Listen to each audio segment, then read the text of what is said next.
Beberapa teman yang menjadi pedagang online hari ini mengeluh karena nggak bisa jualan lagi di TikTok Shop. Saya juga nggak tahu seperti apa sih TikTok Shop itu awalnya. Saya kira cuma aplikasi dagang doang. Jadi kenapa dilarang? Kan tetap saja aplikasi apapun selama itu dipakai untuk menaikkan pertumbuhan ekonomi, seharusnya aplikasi itu disupport dong. Apalagi aplikasi online seperti TikTok Shop yang membantu banyak orang mendapat rezeki dengan berjualan, lalu kenapa dilarang?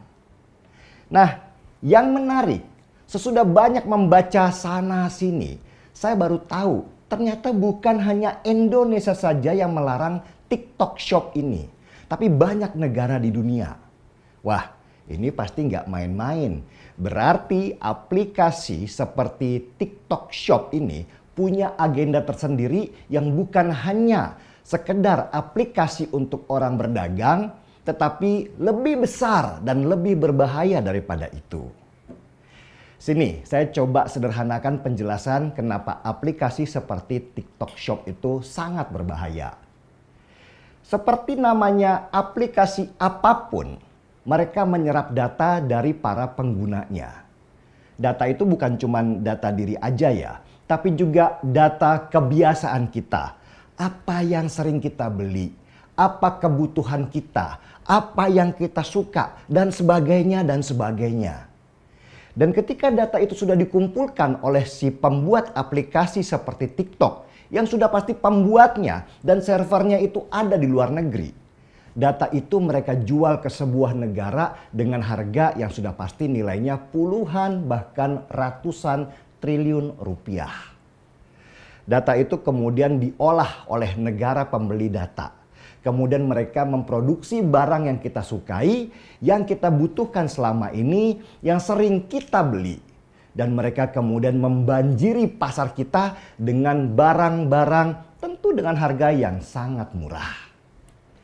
Ini yang dinamakan predatory pricing atau bahasa sederhananya jual rugi.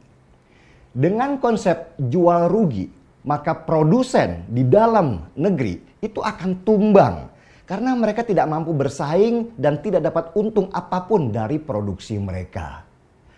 Kebayang nggak? Pabrik-pabrik di dalam negeri bangkrut. Ratusan ribu orang akan kehilangan pekerjaan dan kita akan tergantung import barang dari luar negeri. Nah, ketika kita sudah mulai tergantung dari impor, maka disitulah sebuah negara akan mengatur-atur kita secara politik. Kalau enggak, barang akan di stop dan negara kita pasti chaos. Sudah enggak ada lagi namanya kedaulatan. Karena kalau kita tidak disuplai oleh mereka, kita akan mati. Jadi itulah kenapa aplikasi online seperti TikTok Shop itu sangat berbahaya buat keamanan dalam negeri. Karena di sini terjadi yang namanya perang dagang. Perang itu bukan hanya tembak-tembakan aja ya, atau sibuk beli tank dan pesawat militer bekas. Tetapi yang lebih mengerikan adalah perang ekonomi yang akan menciptakan chaos atau kerusuhan di dalam negeri.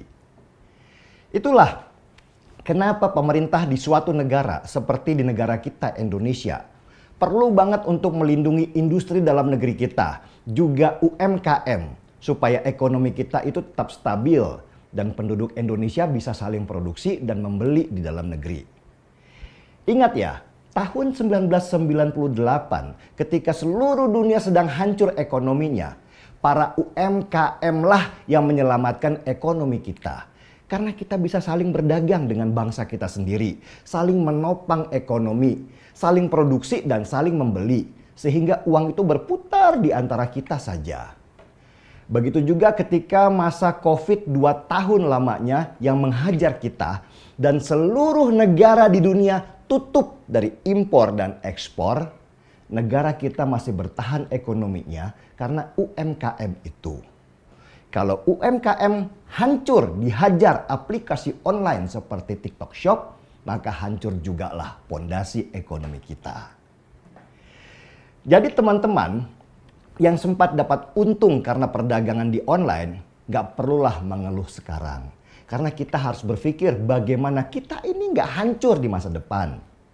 Sekarang lagi dibikinkan regulasi-regulasi untuk menghidupkan industri dalam negeri dan membuat kita semua aman.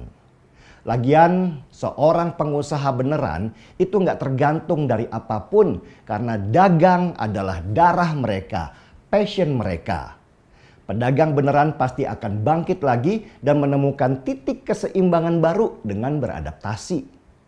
Kalau pedagang dadakan yang cuma dapat keuntungan karena instan, lebih baik mulailah mereformasi diri dan menemukan passion baru yang mungkin malah jadi rezeki bagus kalian di masa depan.